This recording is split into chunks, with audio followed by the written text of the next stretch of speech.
9 p.m. East African time. Deputy President Kithure Kindiki says that loyalty of security agencies does not belong to any political candidate or any political party or even any political interest, but to the Constitution.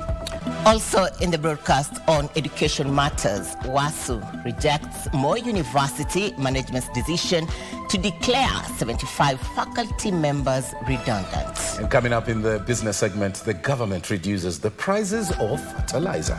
And in sports, CS Salim Mvurya hands Kenya flag to Malaika strikers ahead of volleyball championship. All that coming up, but first, a look at our top stories tonight.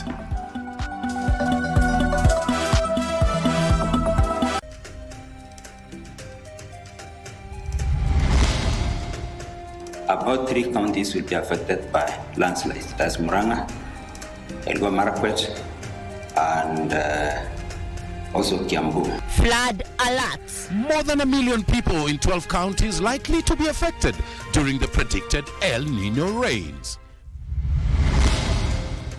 Murder probe. City lawyer Angela Mulwa to be charged with killing of clinical psychologist Dr. Victoria Mutiso. Aborted summons. NCIC forced to defer hate speech proceedings against Mukurueini MP John Kaguchia.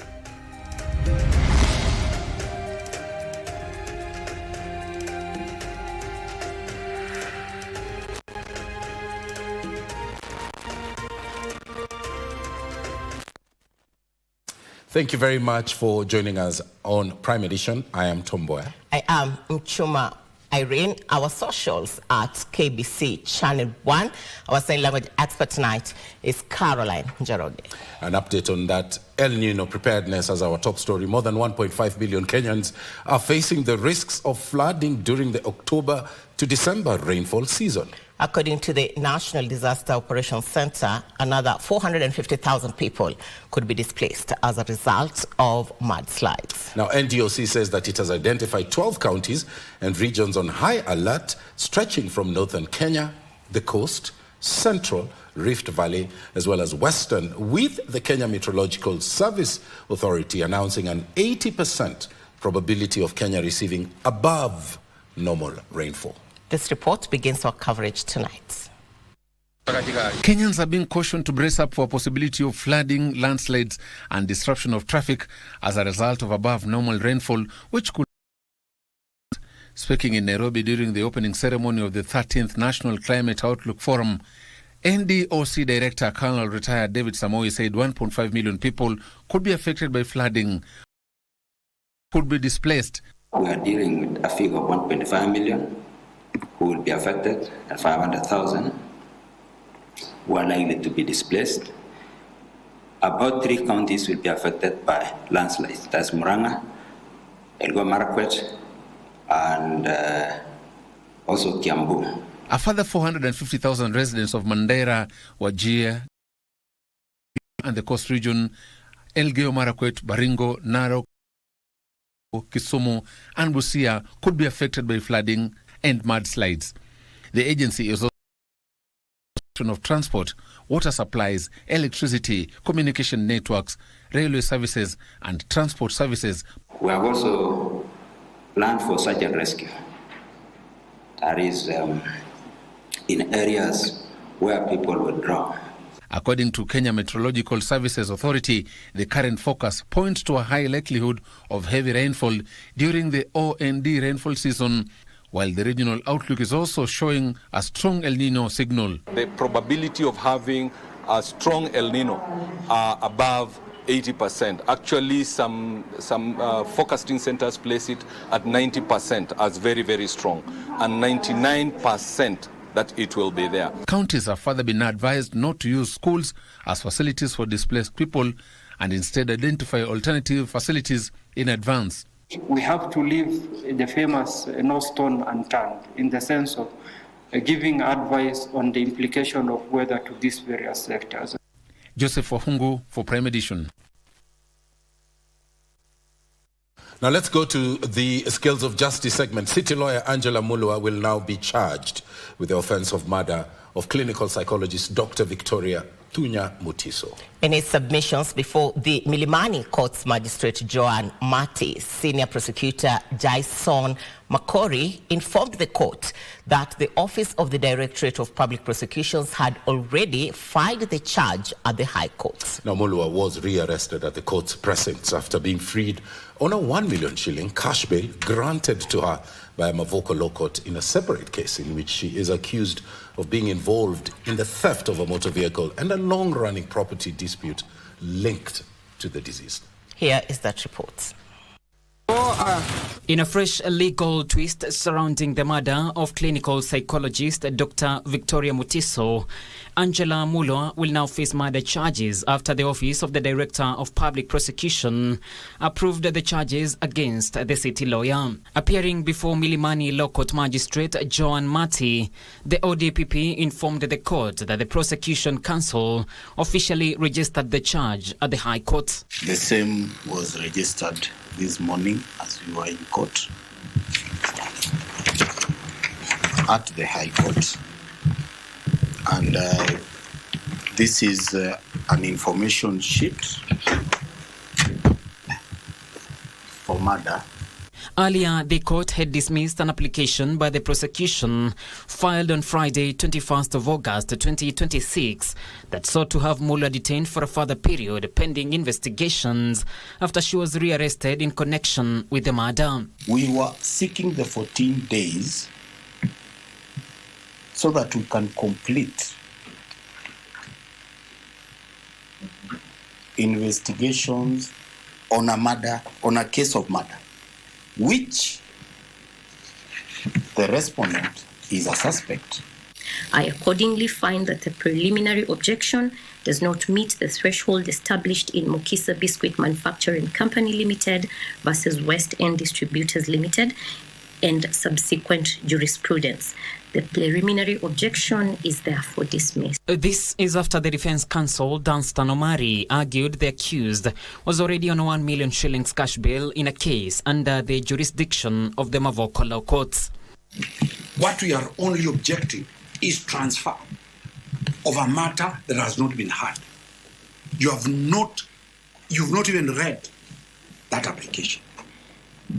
So as we are only saying, if they feel that they want to remove this matter from this court, let them withdraw that matter, file afresh in that file. Angela Mulwa, her mother Rose Mbithe Mulwa, alias Rose Mbithe Ndetei, and her brother Chris Mulwa are now among other suspects, were accused of murdering Dr. Mutiso on the 29th of July 2026 at about 9:30 a.m. along Mawesi Road in Kilimani of Nairobi County. The city lawyer was rearrested shortly after the proceedings at the Milimani Law Courts and is now expected to be arraigned in court for plea taking as homicide detectives intensify investigations into Dr. Mutiso's murder. John Kahiro for Prime Edition. Onto a story we highlighted for you at the beginning of the broadcast. The National Cohesion and Integration Commission was forced to defer a summon regarding hate speech allegations against Mkurueni Member of Parliament John Kagusha to a later date. Now, this comes after his lawyers challenged the premise of the summons, arguing that the matter is already before the court and proceeding would be prejudicial to their clients. The legal team differed with the commission over whether the session was meant to be a formal hearing or part of the ongoing investigations into the alleged hate speech. Timothy Kipnusu has the details on the 2-hour standoff before the meeting was called off. On Monday, Mkurueni legislator John Kagusha was summoned by the National Cohesion and Integration Commission (NCAC) to answer claims of hate speech. The summon was full of drama as Kagusha's legal representatives invoked the sub judice rule, arguing the matter was already before a court.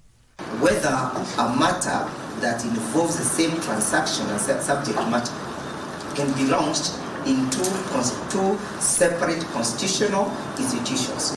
However, NCIC Chair Dr. Kefa Umai said they are acting within the law in executing their mandate as a constitutional body.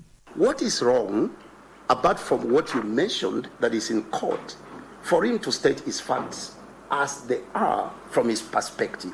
You cannot begin responding before you read before the client why you invited the client. Your officers and even the court did not bother to translate whatever was said in Kikuyu in Kiswahili, which is also Bantu language, if you have to use linguistics. So therefore, they have introduced other things. The meaning, translating from an African language to English is very complicated.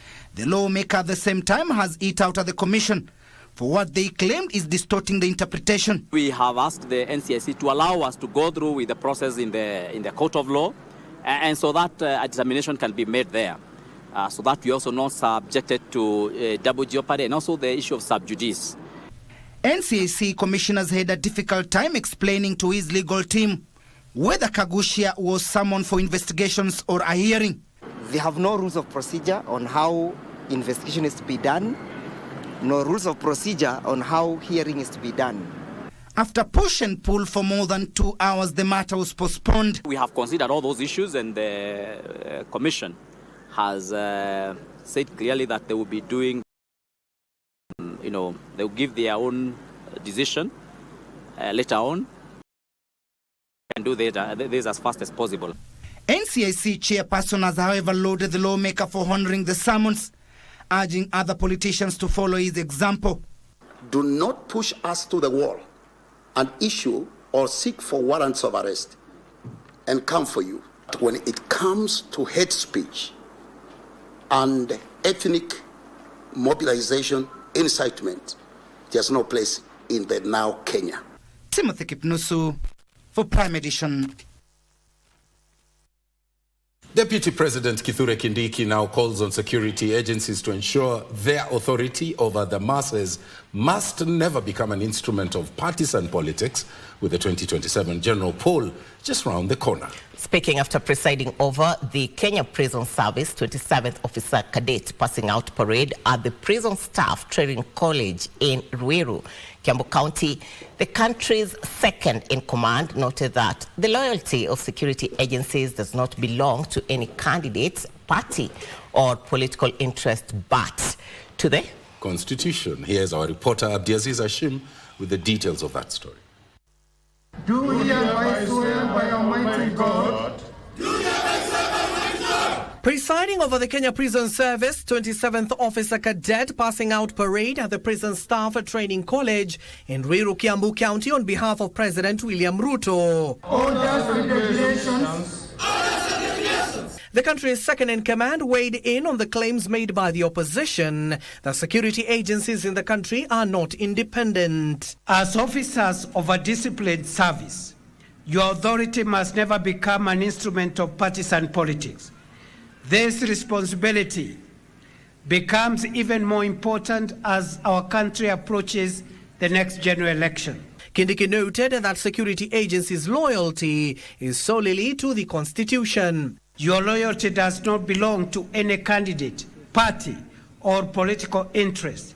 Your loyalty belongs to the Constitution, the Republic, and the people of Kenya. Political competition must never become a contest against peace. Kindiki further stated that the Kenya Kwanza administration has delivered its pledges not only to the officers within the correctional service, but to the entire security agencies in the country. The task force that was established by His Excellency the President on reforms in the National Police Service, the Prison Service, and the National Youth Service. Your Excellency, we are on track. Through improved working conditions, enhanced remuneration packages, improved housing, strengthening of our workforce through recruitment and modernizing prison farms and industries. 36 cadet officers completed months of rigorous training, with 12 of them expected to join the medical field to strengthen the capacity at the newly commissioned Wanini Kirei Magereza Hospital, a 150-bed facility located at the Kenya Prison Staff Training College. Abdiaziz Hashim for Prime Edition. Well, you are watching Prime Edition. We're going to take a short break, but we will be Back, we have the day's business. And also the sports, and with the detail and clarity you deserve. Stay with us.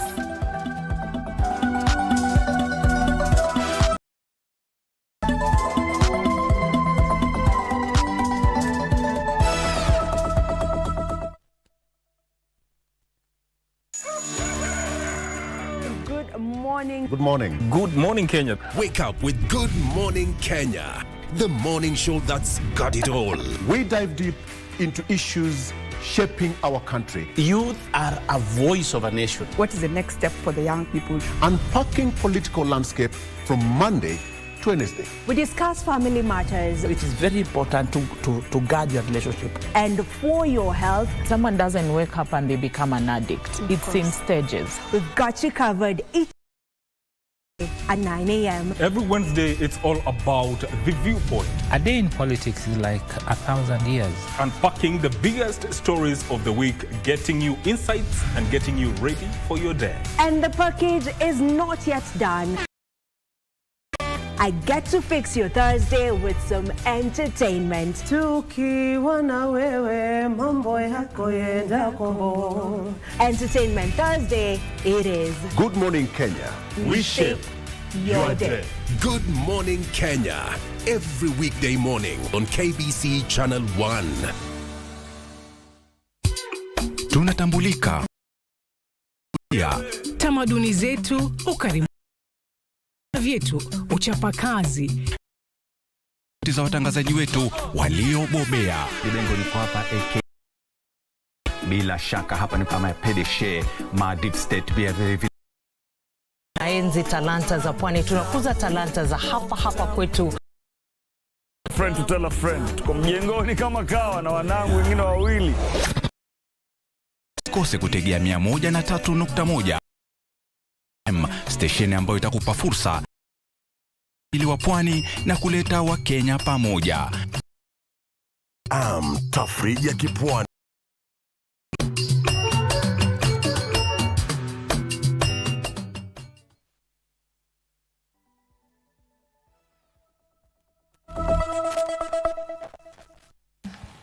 Welcome back to KBC Prime Edition.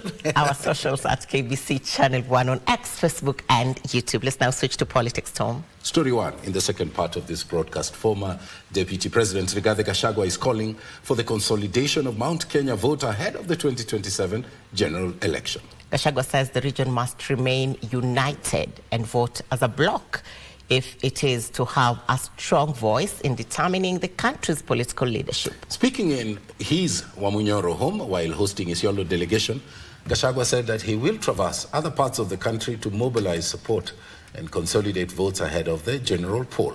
His remarks comes as he concludes his exercise at Wamunyoro with the former deputy president expected to report and outline his political direction ahead of the 2020. Kaa mlimani sana. Siaende kwingine. Nataka Wakenya wanielewe. Ndio tuweze kusaidiana. Lazima hii kura ya mlimani niunganishe yote ikuwe kitu kimoja. Hapa Mount Kenya West and East iko milioni 8. Mount Kenya South iko milioni 3. Hiyo ni 11. Hii North iko karibu 500. Tuongeze ya Wakenya wengine. Ile ya Western, ile ya Coast, ile ya Nyanza.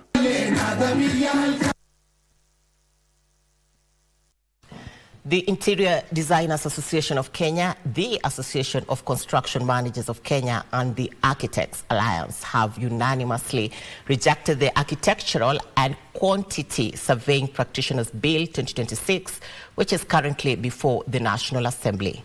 Now, addressing the media here in Nairobi, Kenya, officials from the 3 main umbrella bodies argued that they are different entities which should not merge under one regulatory body as envisaged in the bill. They also fault the bill, which they say is more inclined towards architecture and quantity surveying, yet it seeks to regulate different professions, including architects, construction project managers, and technicians. According to them, the bill also leaves out critical matters such as scopes of practice, professional fees, education standards, examination, licensing, and discipline to a regulatory structure which risks professional conflict, duplication, uncertainty, and weakened public protection. Regulation. We are demanding better regulation. The bill is titled around architecture and quantity surveying, yet it seeks to regulate architects, quantity surveyors, interior designers, landscape architects, construction project managers, and technicians through one board. We have seen all these problems of buildings collapsing and a lot of issues around what is happening in the industry. We've seen how our urban areas are degenerating. And we have been at the forefront for many, many years trying to make sure that the status quo is changed. Now, the university's academic staff union, WASU, has rejected Moi University management's decision to declare 75 faculty members redundant. The union is accusing the university of attempting to replace permanent and pensionable staff with part-time lecturers as a move as illegal, inhumane, and a form of casualization of academic labor. The union has for redundancies, arguing that student numbers at Moi University have been increased. Moi University needs enough staff to cater for more than 8,000.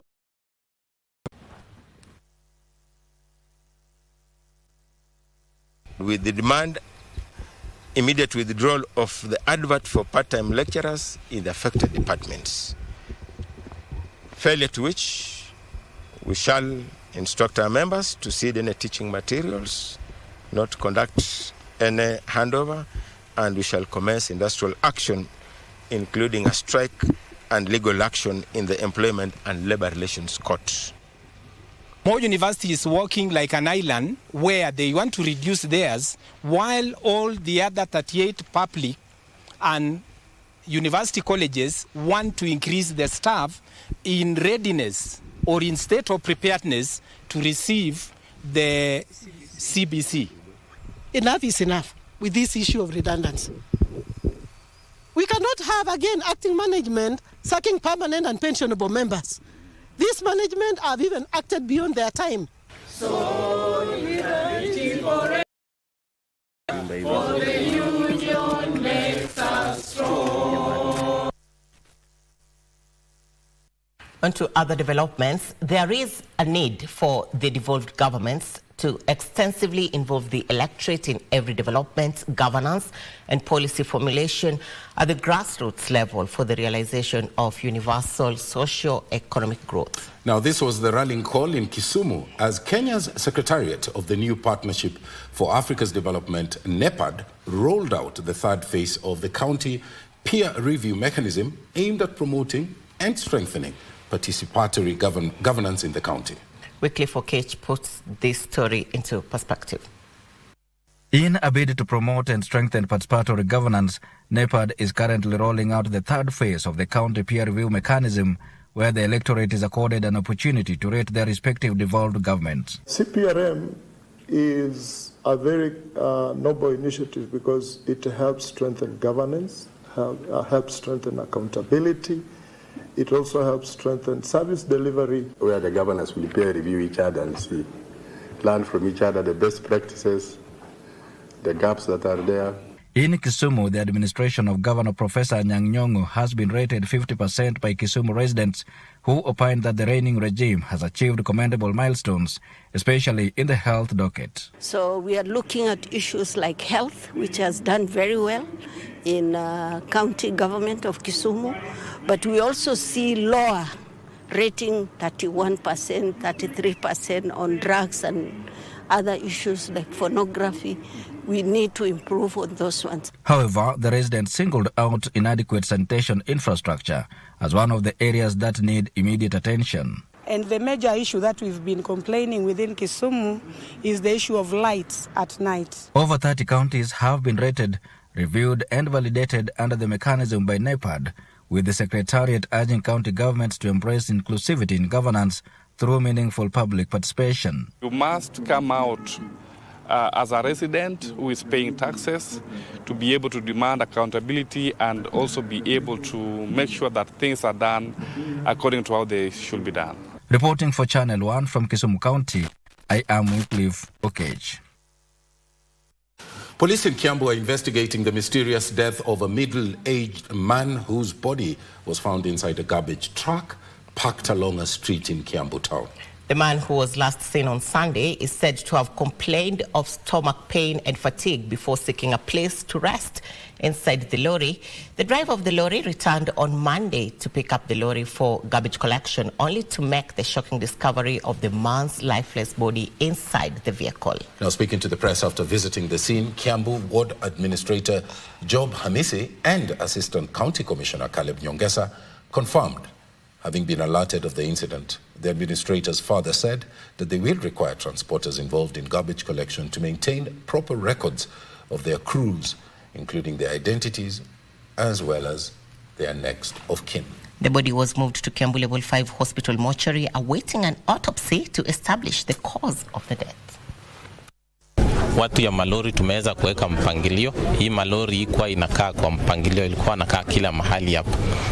Kwa hivyo tukawaeleza hii malori lazima iwe na mpangilio. Like this incident yenye tumefanya hapo, huyu mtu hajulikani hata jina yake ni nani, and he has been here for the last 5 years. So that is the order that we are trying to create at this place. Ni huzuni kupata kwamba tunapoteza maisha, na tunapopoteza maisha na unaulizia kama yule ambaye ametuaga anajulikana area hii, inaonekana ni kama tatishi.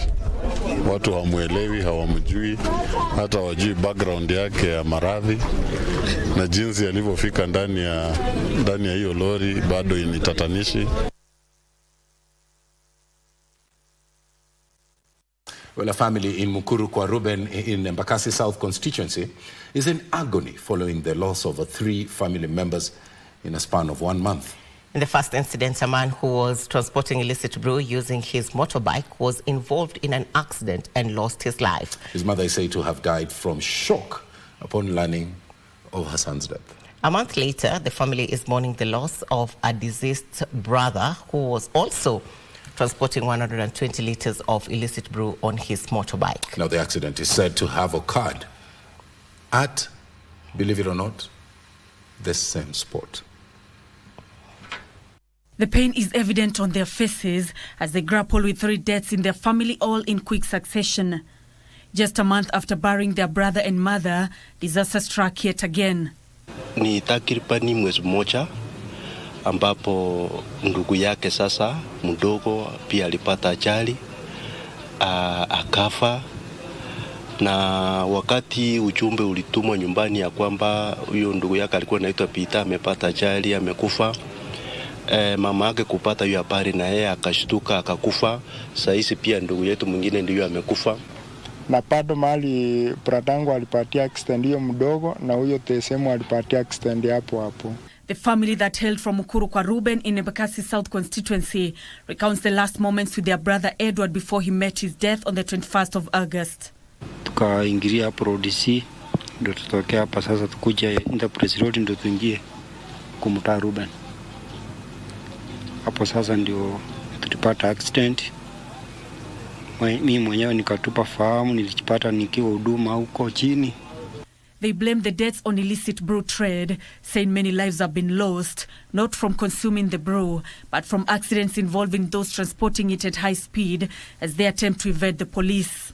Personally nilikuwa transporter, but niliachana na hiyo kazi because niliona ni kuadharisha maisha yangu, because ila speed unaenda ni mbaya. Mkionana na askari hivi mnaanza kukimbizana, ukienda ukipatana na kitu hapo askari unajua hana haja na wewe, ushakufa. They are now calling on the government to intervene and ensure those involved in the illicit brew trade are brought to book. Sasa kama nyinyi wa area ya Ruben, mtatusaidiaje hiyo pombe ipotee? Hiyo pombe inatokanga, mwenye anawatuma ni mama fulani. Huyo mama anaitwa Jane. Nancy Okware, Prime Edition.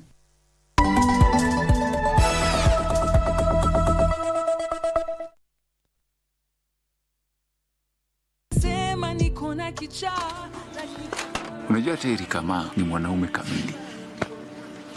Unataka kuharibu maisha yako juu ya hasira Josh. Mbona niletee mgeni kwangu bila kuniambia? Unajua huku huwezi pata wamama wengine wa class kama yako. Mwe na kheri na dadako. Nataka kuandikisha ripoti ya assault and battery. Tutajenga kubwa kuliko hii. Ama ningeolewa na wakili. Hivi umepanga kuniharibia jina tu kila mahali, unaniharibia jina wewe? Basi si hilo jina lingekuwa tana faida na boma kama hii na nyumba kama hii. Lizunguka kwa hii village yote wakaona tu ni kama wanaweza trust. Bro, unataka kuacha mamako na nani sasa kama?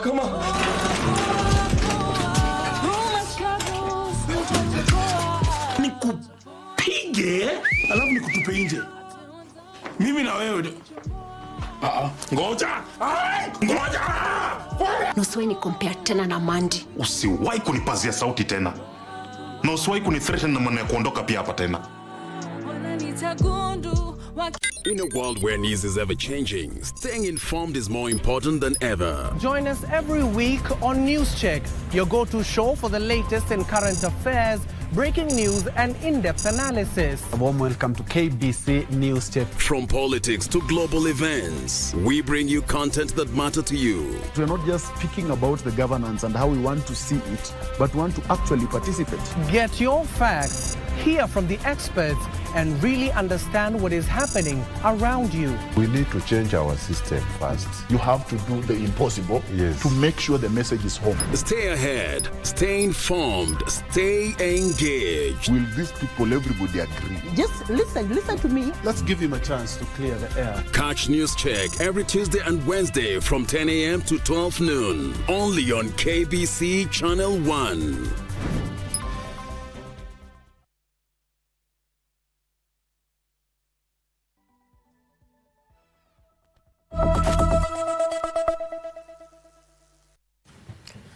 Well, we are now taking you to the counties where the government has strongly warned that perpetrators, inciters, and political figures who are fueling the recurrent clashes along the volatile Kisii, Narok, and Transmara border will now face strict legal action. Elsewhere, Busia County Commissioner Stephen Orinde has urged the youth to be wary of politicians who want to use them to cause mayhem. He said those found culpable will be held personally responsible. Now, these and much more stories in our county news roundup. Speaking during Nyabitunwa along the border of Kisii County and Narok County Commissioner Kipkech Lotiatia and his Kisii counterpart James Kamau reaffirmed the government's commitment to strengthen security at the grassroots level and directed security personnel to apprehend those involved in crime and disband criminal gangs in the area. This comes following an incident where 2 people were killed and several others injured after fresh clashes erupted along the Kisii-Transmara border. Over the week, living farms torched and businesses disrupted. Serikali haiko tayari kuentertain na kukondom na mambo kutokuwa na mambo utovu wa usalama. Tukakubaliana ya kwamba mishare hatutaki kuona na tukahakikishia nyinyi ya kwamba tutakuwa na usalama wa kutosha. Elsewhere, Busia County Commissioner Stephen Orinde urged the youth to focus on peaceful political engagements ahead of the 2027 general election, warning strict legal action will be taken against those who break the law across the region. Lakini kama watavunja sheria, they break the law because this country is not a banana republic. We have laws and we have rules. And in Uasin Gishu County, elders from different communities during a leaders installation warning politicians against inflammatory remarks, violence. Meanwhile, in Bomet County, electorates in Sotik and Konoin sub-county have vowed to closely vet all aspirants for the gubernatorial seat and other positions. Kwa Bomet County, tumekuwa na shida kwa miaka mingi sana. Shida ya mahospitali, hakuna dawa. County pia, hakuna maji. Kila mahali ni shida. Na tumeona, tubadilishe leo. Na tuweke Pungei, akalie hii kiti ya Bomet. Alafu atabadilisha. Elsewhere, Child Nature Photography Initiative has been launched. The initiative is part of an accelerated push for environmental literacy across educational institutions in Kwale County. Associate with environment, love with the environment, and when we take care of it. So we are planning young children to love the environment, how to conserve it, so that them and take care of them in future. Traders in Embu town have lauded the construction of ultra-modern market in Rangers town. They say the facility will help provide dignified places for small-scale traders in the region. Inaonekana ni soko itakuwa mzuri kabisa kulingana na soko ile ingine tuko na tunaonelea kwamba kila mtu ataweza kuweka vitu vyake kwa njia ile inafaa.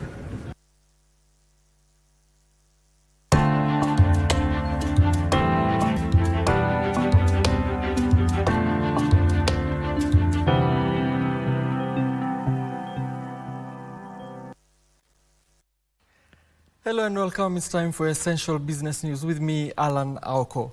Now, the government has reduced the price of a 50-kilogram bag of subsidized fertilizer to 2,000 shillings and halved the cost of certified maize seed, cutting input costs for farmers. The measure comes after depressed rains in breadbasket regions that is projected to reduce overall maize production in Kenya by at least 30%. Agriculture Cabinet Secretary Mutahi Kagwe says the latest decision is aimed at supporting farmers to recover and boost maize production. A government Agriculture Principal Secretary Dr. Paul Rowe toward maize and seed farms in parts of the North Rift region to assess severe crop prolonged dry spell. That the overall impact on maize production in Kenya to be lower by at least 30%, even as scientists were deployed to damage. And now the government has moved to cushion farmers by announcing a reduction in subsidized fertilizer and maize seed to empower farmers prepare for the short rain season to recoup some of the losses or the next planting season. Under the new pricing, the cost of the subsidized fertilizer reduced by 20% to 2,000 shillings for a 50-kilo bag. Agriculture Cabinet Secretary Mutahi Kagwe says the government plans to spend 6 billion shillings on subsidizing 40 million kilos of maize seeds. He says the government will complement the farm input subsidies with enhanced investments in irrigation, water harvesting, and agriculture to shield farmers predictable weather patterns. Inaendelea kuwa nyingi ya juu, lakini mashamba tumeona ya kwamba tukiendelea vile tulivyo bila maji, bila irrigation, ni kusema ya kwamba we will not be able to feed the population of Kenya. Meanwhile, only 6 counties are at an advanced stage of completing their county aggregation and industrial parks that are expected to enhance value addition of agricultural produce. Deputy President Kithure Kindiki is urging devolved units to prioritize development of the county aggregation and industrial parks. The county aggregation and industrial parks are aimed at promoting agro-processing and value addition across the country. Under the program, facilities are being established to support the aggregation, storage, processing and marketing of agricultural produce closer to production areas. KBC are the first step towards industrialization. If we want to create an industrial nation, KBC are the beginning, the baby step. Aggregation, value addition is the baby step towards creating an industrial nation in a generation. The national government has disbursed 4.1 billion shillings for the county aggregation and industrial parks. And we now want to move towards operationalization of KBC.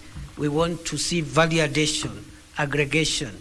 We want to see processing. We want to see job creation.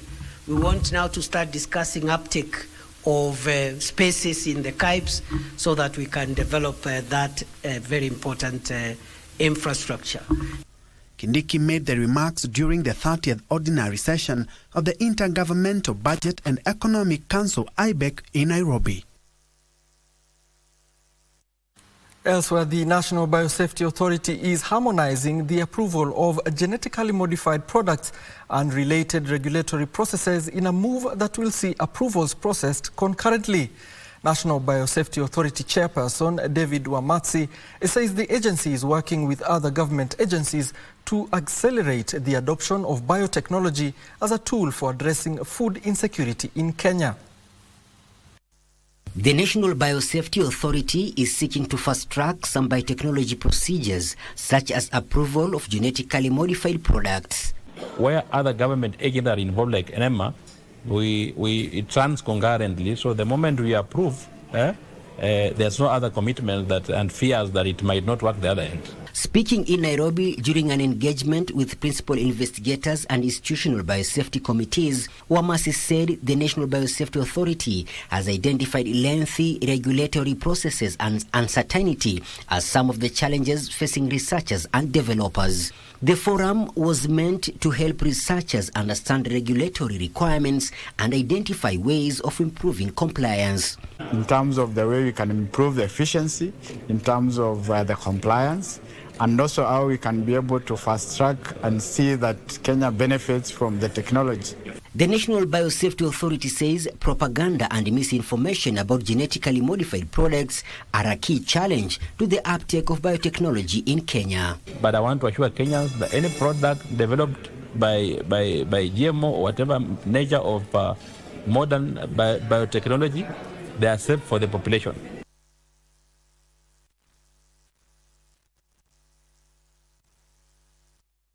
And now to the Kenyan coast. In Mombasa, African countries are racing to harmonize product standards and certification requirements to boost trade. Standards bodies from African countries meeting in Mombasa say a single certification system would help businesses. Let me take that again. African countries are racing to harmonize product standards and certification requirements to boost trade. The standards bodies from African countries meeting in Mombasa say a single certification system would help businesses avoid the repeated testing of products at borders, reducing costs and opening up new markets. Take a look. For an African business looking to expand beyond its home market, meeting different standards and certification requirements is costly and time-consuming. Now, standards bodies drawn from Africa are pushing for a common system where a product certified in one country is accepted in another without being retested. As Africa, we cannot be disjointed. We need to have standards which are harmonized. We need to ensure that once a certificate is issued in one country, then the products can be able to close over the borders without having to be retested again. They say 2,700 standards have already been harmonized. We have other 10 countries that are in the pipeline, 19 countries out of 54 countries at the continental level, but we are moving closer. Yeah, if you look at when we started this process, which is just this year, at 19 countries that I can say we are doing well. As champions, ASO champions, we're encouraging them to participate in the development of ASO standards, in the harmonization of ASO standards through the technical committees.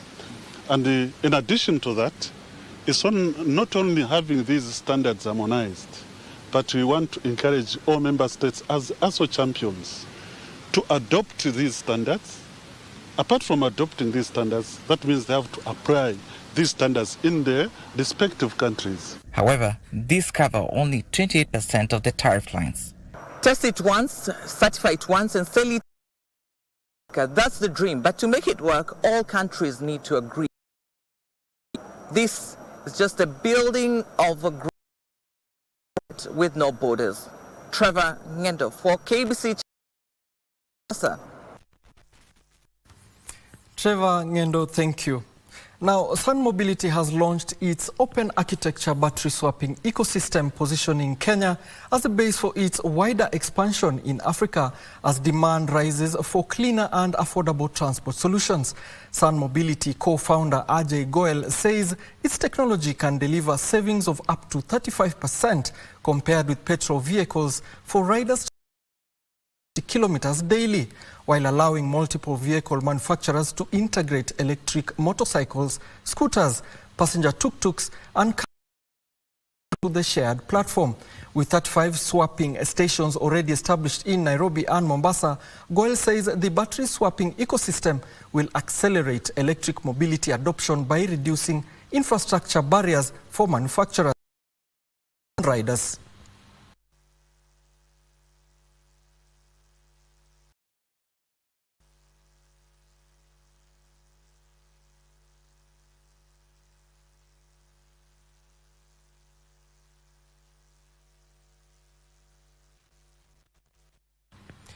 Further afield now, Iran has threatened to halt all oil exports through the Strait of Hormuz and the wider Persian Gulf region of the if the United States proceeds with a sweeping new sanction regime.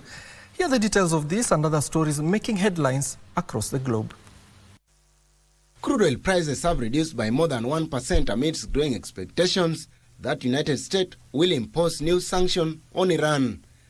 The price of Brent crude futures has reduced by 1.24% to $93.45 per barrel. The price adjustment comes after U.S. President Donald Trump threatened the most crushing economic operation ever taken against any country on Iran and warned of severe penalties for countries helping Iran to evade sanctions. Reports indicate the sanctions are set to target purchases of Iranian oil, fund transfer to Iran, and ship-to-ship transfer of Iranian crude, with secondary sanction planned against any nation or entity that continues to engage with Tehran. Iran says continued economic pressure would hold all Iranian oil exports through the Gulf entirely and would treat any country's participation in sanction as an act of war. Meanwhile, poor rains have hit Europe's power supply, particularly nuclear and hydro generation, driving up electricity prices across the continent. In France, where nuclear supplies over 60% of electricity, low river flows have forced electricity output to reduce at some of the country's reactors. Hungary Park's nuclear plant, supplying about half of the country's power, faces similar cooling water shortages. Serbia's Iron Gate 1 hydropower plant has run at around 40% capacity since early August, while Austria Danube hydropower generation fell about 30% in July. Falling supply, combined with rising air conditioning demand, has pushed wholesale electricity prices in Italy and Spain towards their highest level since 2022-2023 gas crisis. Finally, major US AI developer including OpenAI and Google have aggressively cut usage fee for their large language model amid fierce competition. OpenAI announced it could cut the benchmark price of GPT 5.6 Sol by more than 20%, effective immediately, with the discounted pricing available for 3 months. At the end of last month, the company also cut prices of its mid-tier model by 20% and its lower-cost model by 80%. Google has meanwhile launched Gemini 3.7 Flash at roughly half the price of its previous version. The pricing competition comes as an open source and pricing strategy from Chinese AI company add further pressure on their US rivals. And that's all we had for you from the business desk. My name is Alan Oko, but up next we have sports with an already very energetic Karen Kibet, who I see is ready for us on the other side of studio. Stay tuned with us.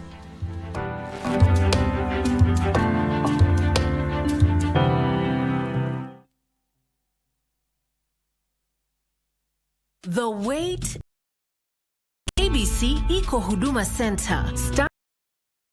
Kupata huduma za KBC imekuwa rahisi. From digital guidance and signet services to booking of commercial adverts and documentaries. Visit our dedicated desks at Huduma Center GPO, Times Square, Makadara, Kibera or Eastleigh. Tunakungoja hapo. Whether it's a casual announcement or a specialized media solution for your business, we are here to serve you. KBC at Huduma Centers. Moving closer to you. Your service. Are you ready for the next big thing in tech? Well, with Spotlight, Kenya's brightest young minds, game-changing startups, and breakthrough technology that are shaping our future. From AI and robotics to sustainable futures, we bring you the stories behind the scenes. KBC Channel 1. Remember, tech starts here.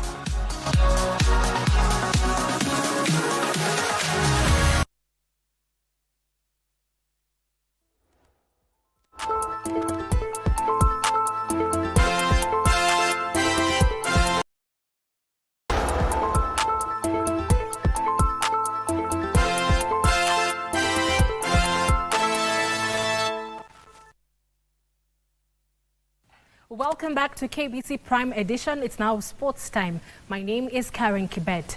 Now, the Sports Cabinet Secretary Salim Mboya has officially handed over the Kenyan flag to the Malkia Strikers ahead of the CAVB African Nations Volleyball Championship, which serves off tomorrow in Nairobi. The national women's volleyball team will be seeking to make the most of home advantage as they begin their continental campaign, with Kenya aiming to reclaim its position among Africa's leading volleyball nations. 10 times continental champions Malkia Strikers officially received the national flag ahead of the African Nations Championship, which serves off tomorrow at Kasarani Indoor Arena and Ulinzi Sports Complex. Flanked by Elijah Mwangi, Cabinet Secretary Salim Mboya adds the players remain focused, disciplined and patriotic as they represent the country on home soil. We are working on a new policy and requisite bills that we will be presenting to Parliament to make sure that that provision of an enabling environment and commercialization of sports talents becomes part of our legal framework. As we submit, take this team for this competition, and Madam Captain, you have promised that you are not going to let us down. I know we shall be with you, God willing. We shall continue supporting you, and we shall be with you as we lift the trophy for the 11th times. The Malkia Strikers have been preparing at Kasarani Indoor Arena and will be hoping to use the support of the home fans to mount a strong challenge for the continental title. We are going to take the cup home, but we expect more. So we just want to ask you that you are going to do something. Of course, you can see the girls. They are ready. We are very energetic. And I just want to say that if you continue to hold our hands, even in the Olympics, I know we can make a mark. The championship will be used as a qualifier for 2028 Olympic Games and the World. Frederick Mwoki for Prime Edition. Thank you, Moki, for that report. Now, Kenya Police Bullets made a strong start to their 2026 CAF Women's Champions League Sekafa qualifiers campaign with a hard-fought 2-1 victory over Tanzania's Simba Queens at Kigali Pele Stadium. Faith Mboya gave the Kenyan champions the lead in the 16th minute before Simba Queens leveled through Senaf. Martha restored the Bullets 8th minute with a powerful strike, securing all side. The victory puts Kenya Police in a strong position in Group C, with the team Top Girls Academy in their final group matches this Wednesday. A draw or victory would secure their place in the knockout stage.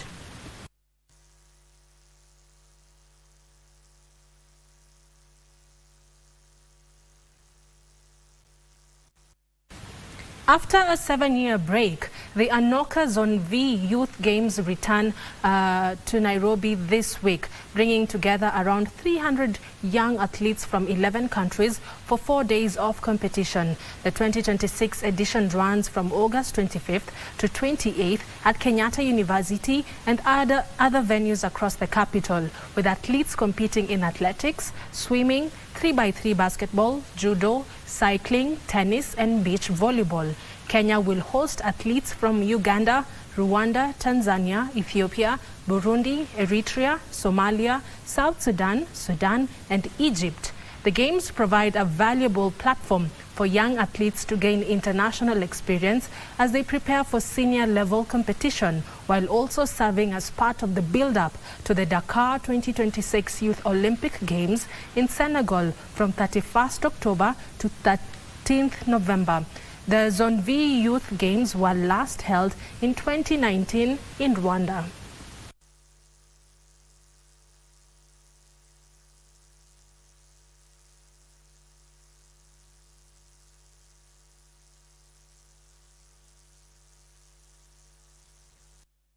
Now to Matters Golf, Justin Ngera and Marianne Mwakitawa held on to their leads in the final round to emerge the overall boy and girl winners respectively at the third NCBA Western Junior Open held at the Kakamega Sports Club. Ngera of Vetlab Sports Club produced a consistent performance in the boys competition, carding rounds of 78, 71 and 76 in a 3-round total of 225. How the opening round and strengthened his position with a 1 under par 71 in round 2. The 15-year-old held his nerve in the final round to reclaim the overall boys title. His victory earned him 105 Junior Golf Foundation Order of Merit points. Ngera finished ahead of fellow Vetlab player Miles 79, 75 and 85 for 239 plus 23, while Peter Gadhogo of Nakuru Golf Club finished third on 243 plus 27 after rounds of 77, 80 and 86. In the girls competition, Mariam Mwakitawa of Sigona Golf Club also held on to the lead to secure the overall girls title. Now, Football Kenya Federation President Hussein Mohamed says plans are underway to transform Baba Dogo grounds into a modern sports complex to boost grassroots talent development. Speaking during the Baba Dogo Sports Extravaganza, Mohamed said the FKF and the local community are committed to upgrading the facility, now known as the Austin Odhiambo Sports Complex. He also welcomed the government's construction of modern stadiums under the Beyond Vision 2030 program, saying improved infrastructure must be supported by well-structured leagues and competitions to nurture Kenya's next generation of sporting talent. Pole sana Baba Dogo Queens, mmejaribu sana watoto wa nyumbani. Niko na watu wazima leo, kikosi kizima kiko hapa. The best that Kenya has ever produced. Deep Six, Colin Sokot Gatuso. Nimekuwa na nyinyi katika hiyo safari miaka 20 iliyopita. Tulishikilia hii uwanja, haikunyakuliwa. Na sasa tumeleta rais wa nchi hapa, William Ruto. Na sasa mimi ni rais wa mpira. Sasa hii ndio tutapoteza hii uwanja? Hapana. Iko njia ati tutapoteza hii uwanja sasa? Hapana. Kwa hivyo hakikisho langu la kwanza, hii uwanja haiendi kokote. Baba Dogo men, wakaribia tafadhali.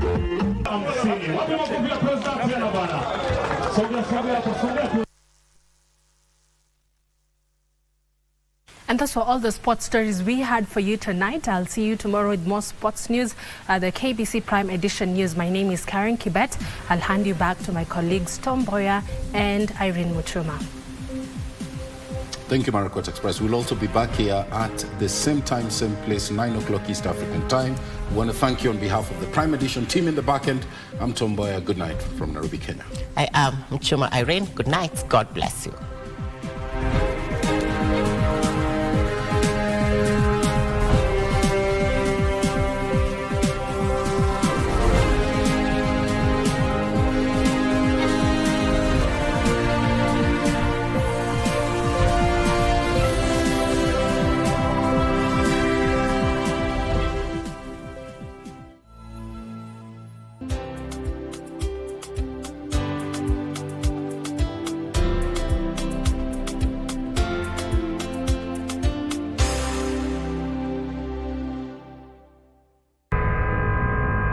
So ndio maana ukapunguza bei ya shipment, ndio? Sitaki kusikia ukini challenge na hizi ujinga zako, sawa? So purpose yangu kwa hii business yako ni gani? Wewe ni kijana mdogo wewe, tulia. Biko, don't tell me to relax.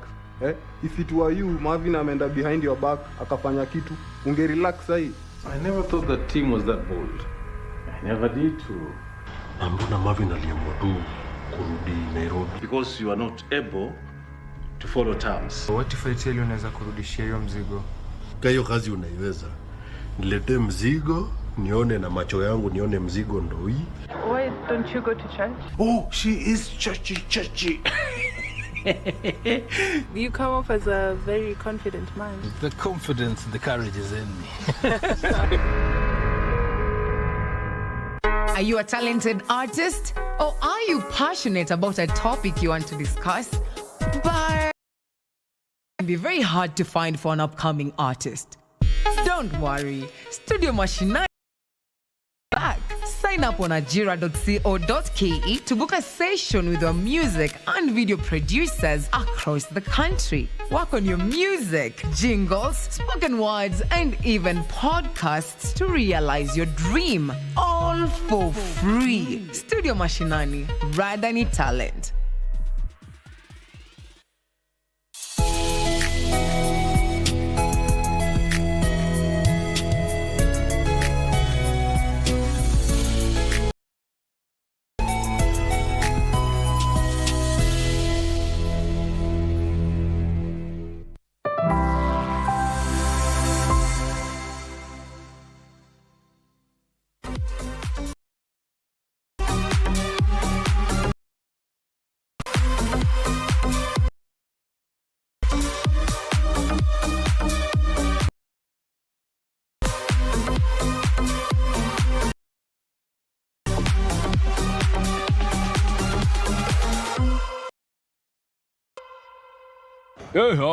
Wahyo. If you know hair movers, sijui ni nini yenye tuna move. Lakini tuko tu sawa. Hey, how movers, Miss V. Move any stuff for you? Not at all, man. Not at all. Unless it's stuff that I don't need anymore in my life. Otherwise, ni ngumu, inakuwa mbaya. We are moving everything, you know, from good music to events to everything around entertainment. That's exactly what we will be doing today. We're going to ensure of everything that has been happening matters entertainment, and specifically when we so moja ya vungu, moja mocheche, moja kali. So you are in Ndego, you can simply just call me Miss V. Jacques Muller, the party daddy, you can call me Papi. And you know what this right here is? Grapevine.